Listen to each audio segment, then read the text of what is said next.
The so-called mythological period is in the history of every ancient civilization, and the events of those times often have no factual confirmation. However, chroniclers and poets dress them up in beautiful garments of heroic pathos, tragic fates, and vivid artistic images. For example, the Trojan War is known to us from Homer's greatest epic, with tales of the war clearly common long before the poem's creation. Achilles, Hector, and Odysseus must have been familiar by default. However, to find the roots of these tales, much less to confirm the text of the poem word for word, is a completely impossible and unnecessary task. Whether the Trojan horse was a wooden horse or whether the author allowed himself such a metaphor, today it does not matter. The myth does not necessarily have to be realistic. The subject of today's conversation will be several stories about the wars of ancient Rome, somewhere exaggerated, somewhere too brief, but therefore even more interesting. Every word about those distant times becomes valuable. The Sabine War. The Sabine War is considered to be the first war involving ancient Rome, but it seems to be more of a beautiful legend, one of those that surround that distant era with a halo of mystery and understatement. The key point of the story is the plot of the abduction of the Sabine women and the epic rescue of Rome. According to Roman historians, the city was originally populated by only men. It is not known to what extent such a statement can be plausible, but it is worth remembering that Rome was settled by natives of Alba Longa, and it is possible that to a certain extent, even bandits and exiles. It is doubtful that Latin families, for many years quietly living on their land, suddenly abandoned their cozy homes and went to settle a new city with an unknown ruler, especially if no one forced them to do so. Therefore, it is not excluded that chroniclers not so much exaggerate, speaking about that in the first years Rome faced with an acute shortage of women for continuation of a sort. Without appearance at citizens numerous and healthy offspring at city, any future could not be in principle. As Rome was a new and poor city in Italic union, nobody from neighbors of Romans also did not hurry to conclude family unions, giving the daughters for warriors and craftsmen Romulus. Then the ruler, for the sake of saving his state, had to go to the cunning, bordering on outright meanness. Romans announced the celebration of festivals consuali in honor of the deity Consa, responsible for the safety of grain. The celebration was deliberately invented by Romulus, and invited to its Sabines with their families. During the feast, the Romans suddenly rushed upon the unarmed guests and kidnapped their daughters and wives. Outraged by this insolent treachery, the Sabines immediately started a war. In the first clash, the Romans safely defeated the tribe of Latins, but much more difficult was in the clash with the Sabines. It is believed that they lost the most women. Those under the leadership of King Titus Tatius were able to break into the city and seize the Capitol hill. As a result of persistent fighting, Sabines turned the Romans in flight, and scared of defeat, Romulus appealed for help to the gods, promising in gratitude for the victory to build a temple to Jupiter. Help came unexpectedly. Sabine women, with loose hair and in tattered clothes, rushed between the fighting and begged to stop the battle. They did not want deaths among their new husbands, or among relatives and saviors. The Sabines agreed to make peace with Rome, and the two peoples united into one state. Thus the Romans also received the Sabine name Quirites. Conquest of Alba Longa. The conquest and destruction of the former metropolis was the first successful operation in Rome's string of victories and conquests. In fact, the only irrefutable fact of the whole story can be considered only that the city of Alba Longa was really destroyed, and all other information balances between truth and falsehood. The main modern contender for the glory of the ancient city is Albano Laziale, a city located 25 kilometers south of Rome. The ruins located there are considered to be the remains of the ancestral home of the founders of Rome. It is difficult to say whether the animosity between Rome and Alba Longa was original or grew out of some internal conflict that turned into a full-fledged war. The events that took place are attributed to the reign of the third Roman king Tulla Hostilius. After his predecessor Numa Pompilius, under whom no military campaign was carried out, constant robbery raids on neighboring territories can be attributed, rather, to a variant of good neighborly relations. Of that harsh era, the Romans again took up arms. The armies of both states were facing each other, ready to rush into battle and once again flood the Italian land with blood, when the kings decided to remember an ancient tradition, to hold a battle of the strongest fighters from both sides to determine the winners in the battle. According to legend, the Romans fielded 3 brothers whose father's name was Horatius. The Albanians followed suit, and from them came 3 brothers from the Curiaceae.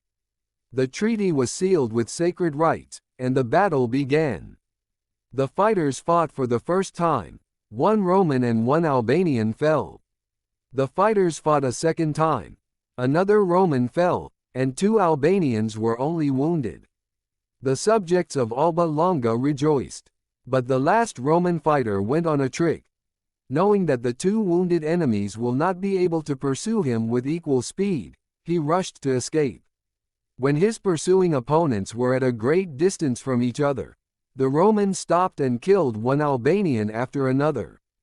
But the legend does not end there. While the Romans cheered the victor, a Roman girl was in hot tears. It was the victor's sister, ironically engaged to one of the Albanian brothers. Horace was angered by the sorrow of his sister for the slain enemy, and in a fit of anger stabbed her. Servants of Roman law had a difficult task. To punish the winner was inhuman. To leave unpunished, to provoke the wrath of the gods. The court demanded the execution of Horace, the Roman people, pardon. As a result, it was decided to conduct a ritual, which later became a tradition for surrendered enemies. The criminal with a covered head was held under a symbolic gallows, without resorting to execution. According to the treaty, the Albanians submitted to the authority of Rome, but did not resign themselves to it. When the Romans started a war with the cities of Fidene and Veii, the Albanians decided to seize the opportunity to destroy their offenders. Alba Longa had to provide Rome with an auxiliary army, which was led by Mettus Fuficius, the dictator of the conquered city, who was plotting treason against Rome. In the battle, the Albanians withdrew from the Romans, but did not come out against them with weapons, as they had originally intended, but stood aside and waited to see who would win. When the Romans seized the initiative and began to chase Fidenitov, Fuficius decided not to risk and until the end of the battle bravely pursued the enemy. After the battle, he appeared before Tullus Hostilius and explained his actions in an attempt to encircle the enemy. The Roman king, however, did not forgive the betrayal and decided to severely punish the people of Alba Longa. He secretly sent a detachment led by Horatius to Alba Longa to capture and destroy the city, but not to harm the temples and peaceful inhabitants. The latter were forcibly relocated to Rome. While Horatius' soldiers were razing the city to the ground, Tullus Hostilius called to himself the Albanian army, supposedly intending to reward good service and victory. The king announced that he knew of the treachery, and the army of Fuficius was destroyed. Rome was not only replenished with new inhabitants. The poorest people of Alba Longa received land in the new place, but also became a contender for supremacy in all of Latium, since Alba Longa was the center of the entire Latin Union and was at the head of many communities. Of course, the fall of the city did not lead to the destruction of the Union. Moreover, Rome, in full accordance with military law, claimed leadership of the Union as successor to Alba Longa. But this was only the beginning of Rome's wars of conquest, subjugation of the Latins, Rome's aggressive policy, and even more so its desire to dominate the Latin Union caused the expected discontent of its neighbors. Octavius Mamilius, ruler of the Latin city of Tusculus, incited 30 cities of the Latin Union to unite against Rome. Tarquinius the Proud, the last king of Rome, who had been banished for despotism and crimes against the Roman people, joined the alliance. Soon the first clashes between the new Italic alliance and Rome took place. The Romans fairly quickly besieged Fidense and subdued Crustamaria and Praeneste. The final battle of the war was fought at the Battle of Lake Regilla. The army of the Latin Union was commanded by Octavius Mamilius, and with him was Tarquinius the Proud and his sons. The army of the Romans was led by the dictator Aulus Postumius. At the beginning of the battle the Latins pressed the Romans, but the Roman commander ordered his personal guards to see to the preservation of the formation and on the spot to kill every escaped Roman soldier.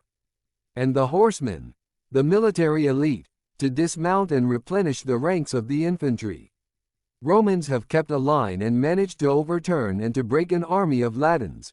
More than 6,000 enemy soldiers have got in captivity to Aulus Postumius. In battle Octavius Mamilius himself and sons of Tarquinius Proud were killed. Tarquinius, however, fled and died a few years later in Cumae. 3 years later, the Volsci, the Umbro-Sabellian people, proposed to Latium to unite in the fight against Rome, but the Latins, learned by bitter experience, gave the ambassadors to the Romans. Those liked such loyalty of the Latins. They concluded a new treaty with their neighbors and returned the prisoners taken at the Battle of Regil Lake. Second Latin War. More than 100 years had passed since the Romans had defeated the Latin League. For almost a whole century the neighbors of Rome were submissive, remembering their former defeats, but memory is erased in generations, and the Latins and neighboring tribes again decided to get even with their old enemy. According to the treaty concluded at the end of the First War, the Latins still provided Rome with soldiers to help, but the next time, according to the testimony of Titus Livy, said, "Enough to order those whose help you need, with weapons in their hands Latins spodruchno to defend their freedom." Not alien rule. In Rome came the elders of the Latin Union and demanded that the Latins were recognized as one and equal with the Romans people and that one of the elected Roman consuls was a Latin. The Senate made no such concessions, and it was only a matter of time before war broke out. The first battle took place at the volcano Vesuvius. According to legend, before the battle, both Roman consuls had the same dream. Victory would go to the side whose leader would condemn to death himself. The consuls decided that they would sacrifice themselves to the side whose troops would be the first to start retreating. During the battle first trembled left wing, which commanded the consul Publius Decius Musus. He rushed into the thick of battle, where he heroically laid down his head. This act caused in the ranks of the Roman troops unexpected rise, and they, with redoubled force pounced on the enemy, won the victory. After the Battle of Tryphona Romans finally defeated the Latins and their allies, making peace on very favorable terms. One of these conditions was a ban on coalitions among the Latin tribes, and those who did not receive Roman citizenship, deprived of the right to trade and marriage. Thus, the Senate ensured Rome against possible belligerent alliances of its neighbors, and in general, in relation to the subjugated tribes, the Senate applied the classical method of carrot and stick, giving allies legally enshrined advantages. The Latin tribes were left in the position of federates. The troublesome cities of Tibur and Praeneste were deprived of part of their lands, and the most loyal communities were annexed to Rome with the granting of all rights and citizenship. As a result of the two Latin wars, Rome became the largest state in Italy, controlling all of southern Etruria and Latium. The invasion of the Gauls. During the Second Punic War, Hannibal almost reached Rome and besieged it. While the Carthaginian army was advancing through Italy, the Eternal City was on the verge of panic and chaos. To appease the gods, the Senate decided to offer human sacrifices. However, this was not the first time that Rome was in very serious danger.